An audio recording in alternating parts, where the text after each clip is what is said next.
All right, welcome back to another video. I want to thank you guys for tuning in.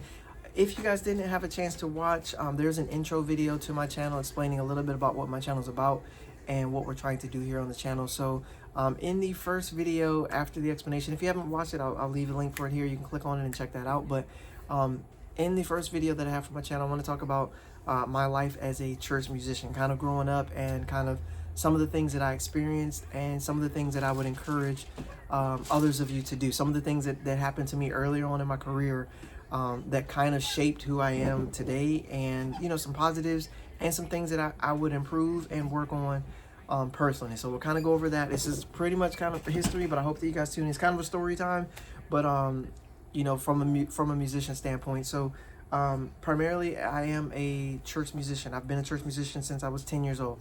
And learning music when I was 10, I personally was taught by my father. He plays bass, and my mom is a singer, and my dad sings too, and I sing as well. But singing in the choir, my mom directed the choir. She taught the parts of the choir. My dad played the bass, and my dad took the time to show me how to play music. Now, I want to be 100% honest with you guys. When I first got into playing music, I was not interested in playing music. I was a basketball player. I am a basketball player. I played basketball. That's all I wanted to do was play basketball. I didn't want to play piano. I didn't want to sit down and play some chords and this thing. My friends were outside hooping and getting buckets. I wanted to get out there and get buckets. I had, as we all had growing up, I had NBA Jam. I was out there trying to jam. He's on fire. I wanted to play Tecmo Bowl. I wanted to run a 100-yard touchdown with Walter Payton. Like, that's what I grew up. That's what I wanted to do, right? So my dad wanted me to play music. He had a group. He had a quartet group. And if you guys aren't familiar with quartet music, you need to get familiar. Check it out. Type in quartet music and just enjoy. Thank me later, okay? But my dad had a quartet group, and he wanted someone to play for the quartet group. And for my mom, she was the director of the choirs. So she wanted someone to play for the choirs, someone to hit those horn parts on the John P. Key songs, okay? So that's kind of where I started at, and then someone else to play the organ on some songs. So the church that's not the organ, not that organ, okay?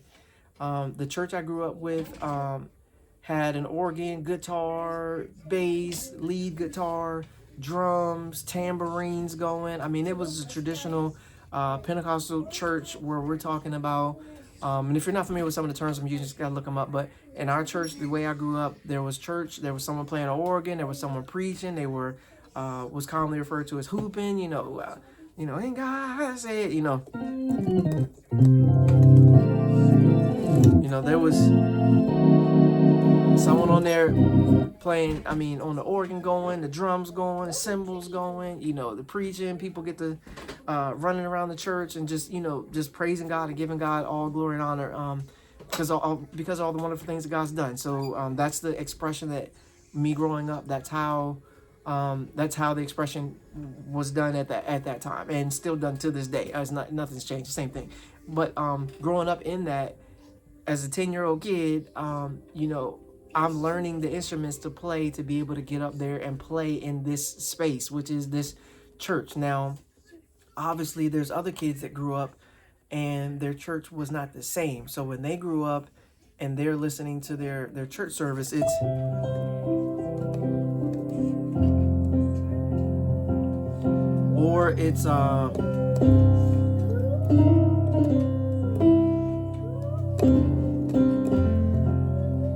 the sound that saved, right? We sang the same songs, but it was just, it's just done a little differently sometimes. Sometimes it's done just like that. But in that space where I was playing at, you're in an atmosphere where you got to learn, and you got to learn quick, right? So you need to learn how to play, you need to be proficient, and you need to be able to go.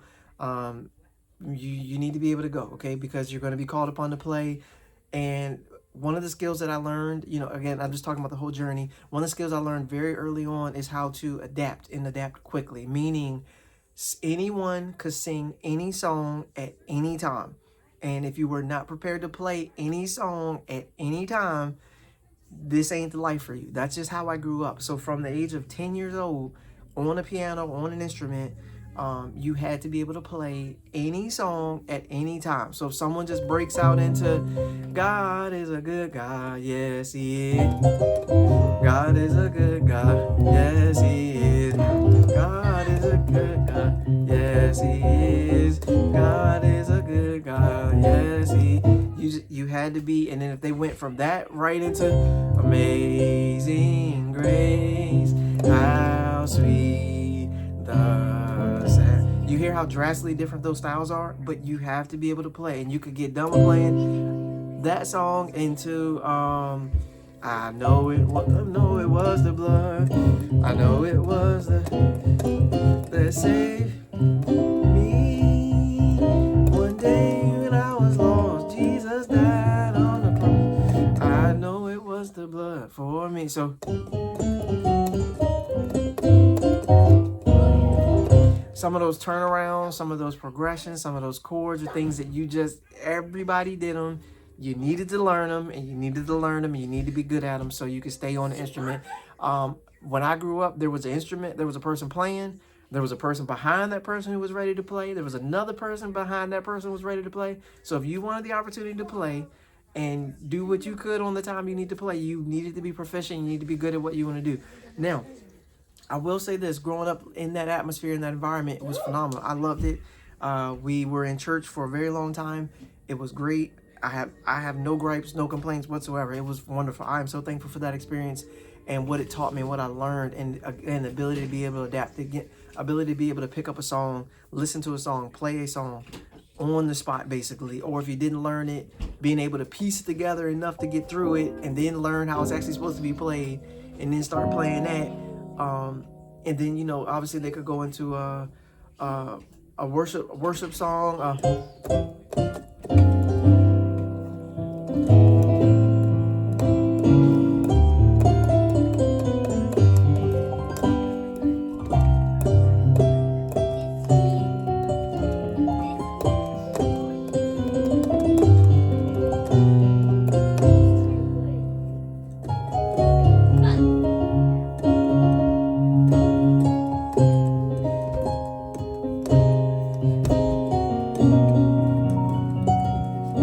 Right. So at any given time, you could be called upon to play any of these songs.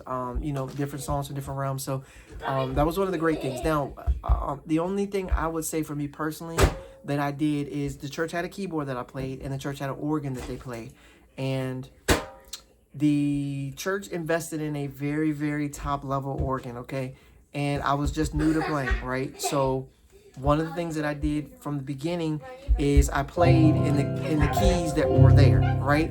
A lot of times I played in the keys that were there, but when I switched off of keyboard to then playing organ, like I said, it was a very high level organ, very expensive organ, had all the bells and whistles, all the features you could possibly have. It sounded great.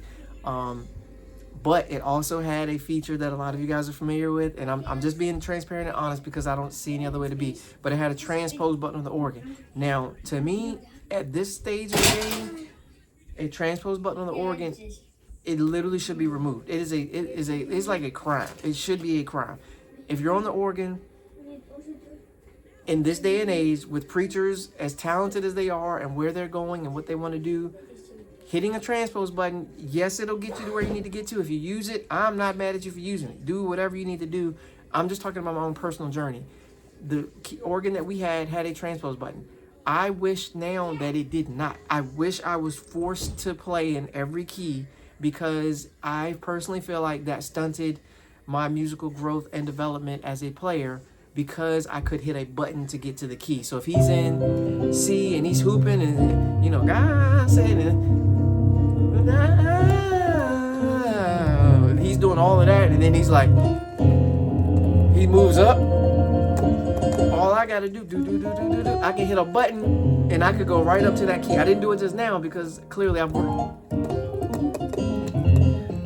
Clearly, at this stage of the game, I've worked on it. I don't want to be caught slipping by trying to find the transpose button, and I'm because sometimes it'll actually make that sound while you're transposing. If you hold your note, it'll walk up. It's stupid, but it's just saying that I personally, for my development as a player, as a musician, I wish that it did not, and I take personal accountability in the fact that even though it did, I didn't have to use it.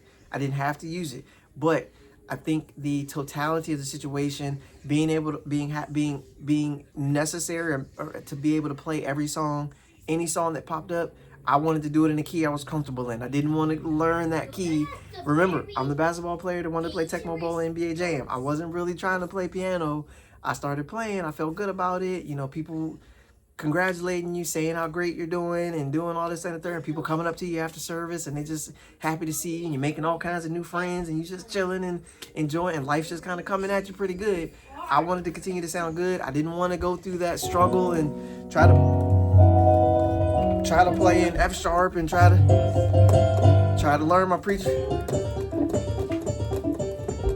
I didn't want to try to learn my preacher chords in G and, you know, B flat. I didn't want to try to do all that. I was sounding good, and where I was at in C, I was like, let me just keep on. Let me keep playing and see. It sounds good. I got a button I can push. I can get me to any other place I want to get to. So I personally fell into that trap of hitting the transpose button, which allowed me the opportunity to be able to play in every key, but play in one key. Okay, so as I look back, one of the things I would say that I do feel like didn't help me was that, but again, that's personal accountability. I didn't have to hit the button. I didn't have to. I could have played in every key. I could have taken the time. I could have went home and practiced, but when I went home, I practiced basketball.